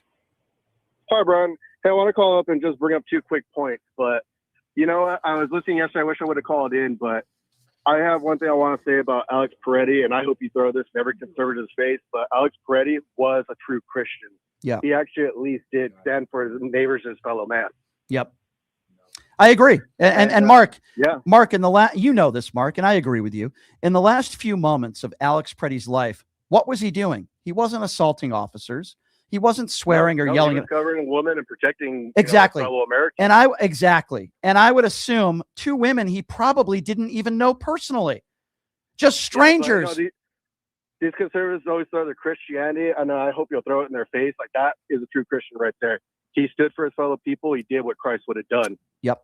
Isn't it interesting, Mark, that all these people that claim that they're right-wing evangelicals and Trump supporters, they go against everything that Jesus Christ would tell them, right? Help the poor. You know, the rich need to help the needy. Take care of the needy. Take care of women. Take care of minorities. I've gone to religious schools, you know, and I never seen people practice what they preach. So I could tell them right away. Fake, 2 words. Mark, 2 words. Fake Christian. That's what they are. They are. Brian, one other thing I just want to say, I know people kind of lose hope with all the protests and everything going on, but I just want to remind people, you know, that protest isn't, you know, that it's not useless. Look at what happened in the 1980s with the conflict in Iraq, and not even 20 years ago, what happened in Libya, the overthrow of Muammar Gaddafi. Yeah, so yeah. I'm just saying, you know, I mean, don't let people get discouraged. I mean, when people really, you know, when the threats really come in, their lives are threatened, you never know what you're going to see. I don't disagree with you, my friend. So, great phone call. That movie Argo, you know. Yeah, well, just don't see Melania Trump's movie, okay? That'll be a waste of your time. God, Trust me on that. You couldn't pay me enough money. I need something terrible right there, but I better not. No, don't say that. But listen, I'd have to get a Tom Homan $50,000 cash in a duffel bag to have to sit through that torture. Really, that's what they should have done at Guantanamo Bay. Just play Melania Trump talking or reading her book, her audio book. I mean, that's like torture, man. Torture. Really talented speaking broken English. Torture. Absolute torture. Mark, great phone call, my friend. Good to hear from you. Please Thank call. you so much, Ryan. Please, please call back anytime. You as well. Let's see who we going to do next here. Let's go to Kava. Kava is next on PTL. Hey, Kava, what's up? Kava, are you there? Hi. Hey, Kava, go right ahead. I'm here. Yep, go right ahead. I want to address a point you made earlier when you said that ICE has been going after people like myself. I don't know if you heard about the consulate attack in Minnesota. Come at me one more time with that. I'm sorry, I was having some headphone issues. Go say that one more time, Kava. I apologize. Good. I'm not sure if you heard about our consulate attack in Minnesota by ICE. What by ICE? Say that again. So our consulate, our consulate in Minnesota. Okay, yeah. Attacked in Minnesota by ICE officials. When did this happen? I did not hear about it. When did this happen? It happened today. It happened yesterday. I was unaware. I was unaware of that. Yeah. So it's. I can send you that information. Yeah, please do. So you can take a look at that. Yeah, please do. Well, I'll look into it and then call back tomorrow and we'll chat about it for sure. All right. Thank you. Yeah. Appreciate it. Thanks, Kava. 702-221-SAVE. It's funny because all the Trumpers out there, they're all keyboard warriors, folks, but they can't defend the indefensible. Most of them are not smart enough to even have a conversation. But if you are, you're welcome to call in. And if you want to defend the Alex Pretti shooting, be my guest. If you want to defend Tom Homan's comments, be my guest. you want to defend Donald Trump? Be my guest. You want to defend Stephen Miller, calling him an assassin? I don't know how you can, but you can try. 702-221-SAVE. And again, that number, 702-221-7283. Let's go to James. James is next. What's up, James? Hello, James. I mean, sorry. Hello, Mr. Shapiro. Hey, how you doing? What's going on, James? Hey, you had mentioned Brandon Tatum.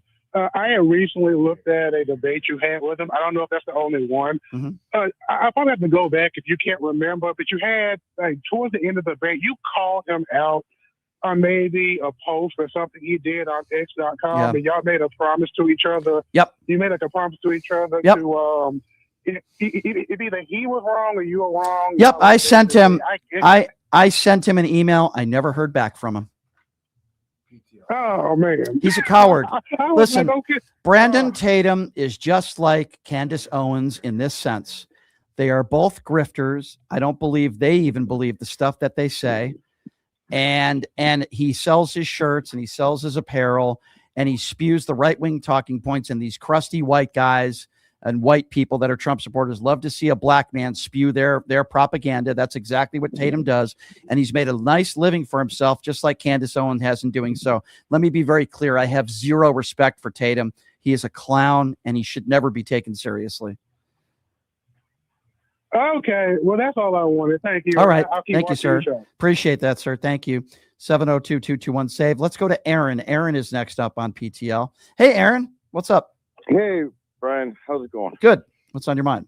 I got a question because, Sure. like, I don't get to see your show every day. So if you covered this, I apologize.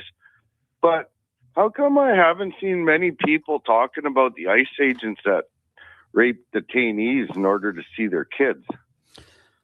I don't see that a lot on the news. Yeah, I mean, listen, there's a lot of stuff you don't see on the news. There's a lot of stuff that really isn't covered because, quite frankly, it's exhausting. And there's so much, as you know, there's so much to talk about, right? There's so much to cover. There's a lot of things going on behind the scenes that ICE agents are doing that I would assume are probably illegal. There's a lot of things going on behind the scenes that ICE agents are doing that we will never hear of because it will never become public. Can you imagine, sir, if we had body camera footage from all these ICE officers every day, the amount of crimes that they'd be committing on a daily basis? Think about that for a moment. Going up to random people that are brown and people with accents and asking them and demanding their paperwork. And who knows? This is the stuff that we just see because people happen to be recording. And imagine all the stuff they're doing that's not being recorded on cell phones. Think about that. Well, you know, like, I'm Canadian. I'm also First Nations. Yeah. So, you know, there's a double whammy on me not to go to the States because being First Nations, yeah, they'll pick me up like no tomorrow. Yeah. Try not to swear here.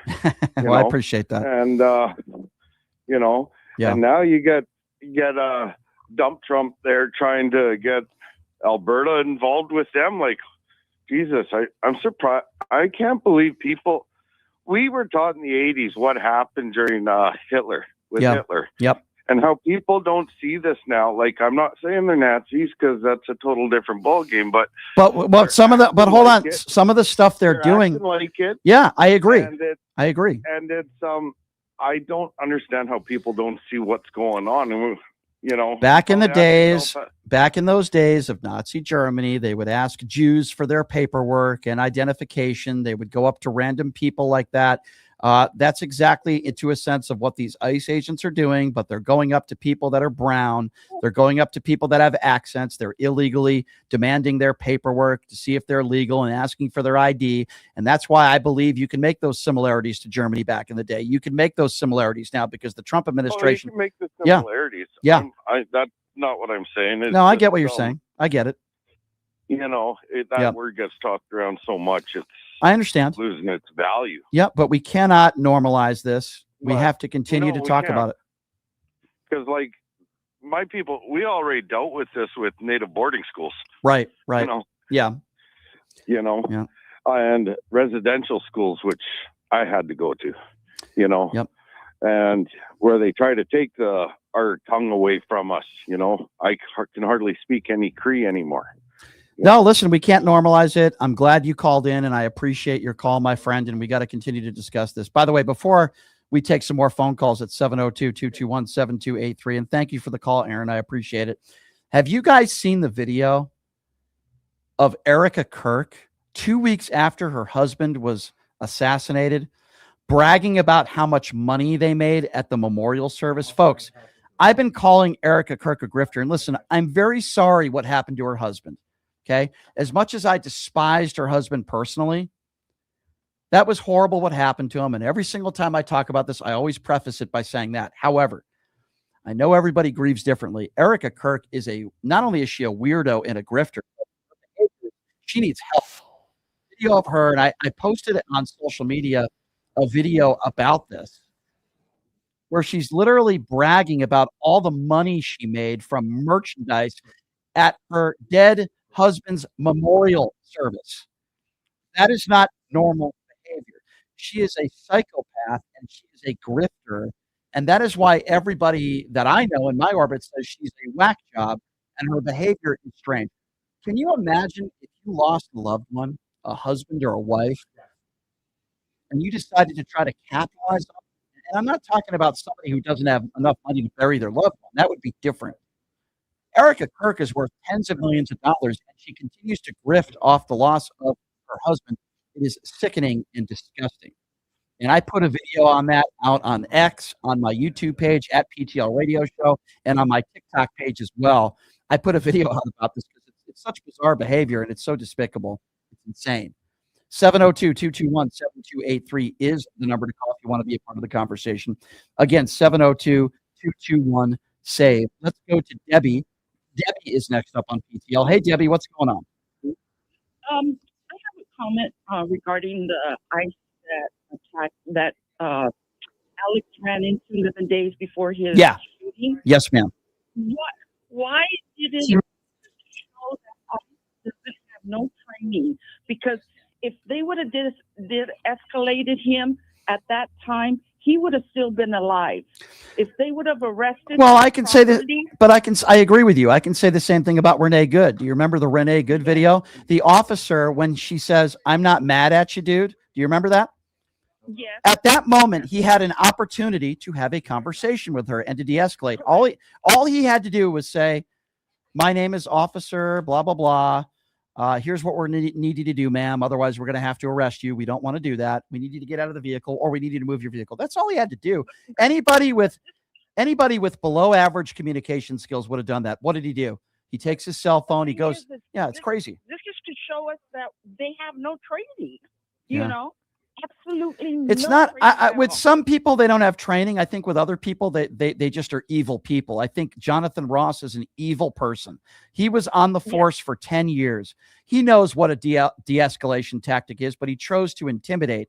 He chose to hold his cell phone up and record her wife, and to walk around the vehicle and then stop in front of the vehicle because he was trying to intimidate. These are people that were made fun of a lot, that have no self-esteem, that were probably had terrible childhoods and nobody paid attention to them. So what do? They decide to become an officer, so they have all the power and it makes them feel really good inside. But really, they're timid little people. And that's who Jonathan Ross is. And it's sick. These are sick people. Yes, they are. They are. And I have a question. Yeah. Do you know, because I don't know. What does it take? What's the training of an officer? 47. How many to be months? an ICE How officer? many- No, it's not months. I got bad news for you. The answer to that is 47 days, because Donald Trump is the 47th president. They only have to train for 47 days. And then all of a sudden they'll qualify for a $50,000 bonus paid in installments. And boom, you have all that power. You have the weaponry. And apparently you're above the law, because that's what the Donald Trump administration has shown over the course of many, many months, my dear. I appreciate your phone call. 702-221-SAVE. Let's get back to the calls, if I may. Let's see. Who are we going to next? Let's go to Rebecca. Rebecca is next. Hi, Rebecca. Hi, Rebecca. Go right ahead. Hi, Brian. How are you? Hi, good. Yeah, I just want to say that anybody who supports Stephen Little Bitch Miller, you support Nazis, you support pedophile protectors, you support racism, you're just a scumbag. So any shred shred of anything Carmine had got flushed down the toilet. That when shocked he called me. Stephen Little Bitch Miller, I'll a be patriot. I'll be honest with you. That shocked me. I don't know how anybody, including his own Me wife, by the too. way, can you imagine kissing that man? Oh my goodness. From a woman's Ugh. perspective, oh my goodness. But anyway, that's beside the point. I don't want people to lose their appetite. It's lunchtime here. But and with yeah, Erica Kirk, if people want to get a chuckle, there's a really funny drag comedic performer named Erica Quirk, Qwerk. Yeah. Google that.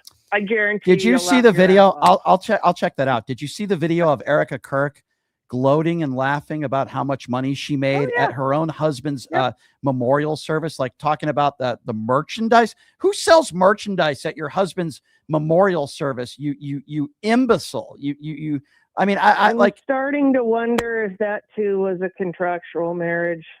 I'm sorry. Perhaps. I don't know that for sure, but I will say this. She is an but- extremely despicable and strange human being. And why do I say despicable? When you decide to have somebody take out their cell phone when you're standing over your dead husband's body, and his body's probably not even cold yet, and you tell somebody to record a clip of you over your dead husband and then grift off of that and ask people for money, you are a despicable human being. Oh, yeah, by the way, how Christian of you. You're already worth tens of millions of dollars. What are you doing with all that money? Are you donating it to charity?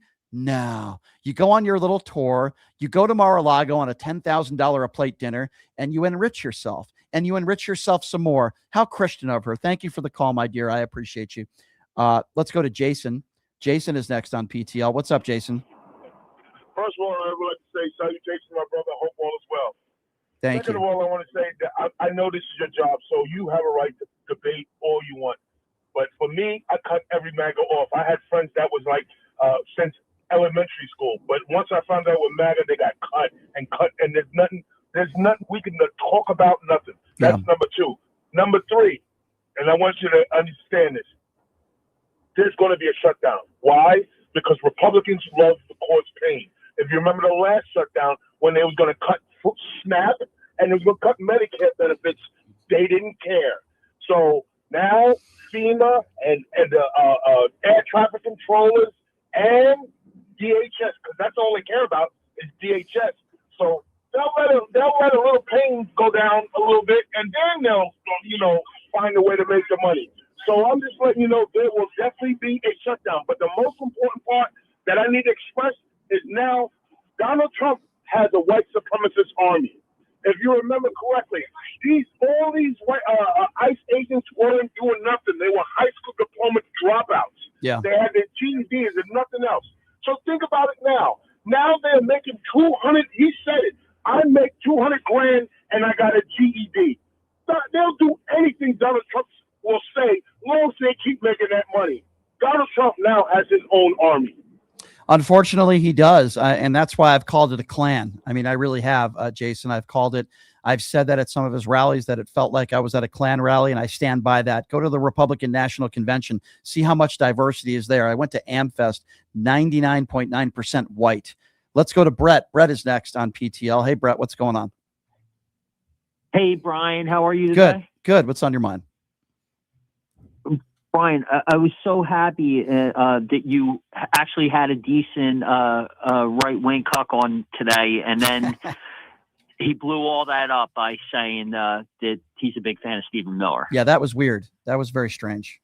I wasn't expecting that. Threw me off a little bit. Yeah, I wasn't. For the most part, the conversation was fairly reasonable until he brought up Stephen Miller, and I was like, wow, I couldn't really understand that.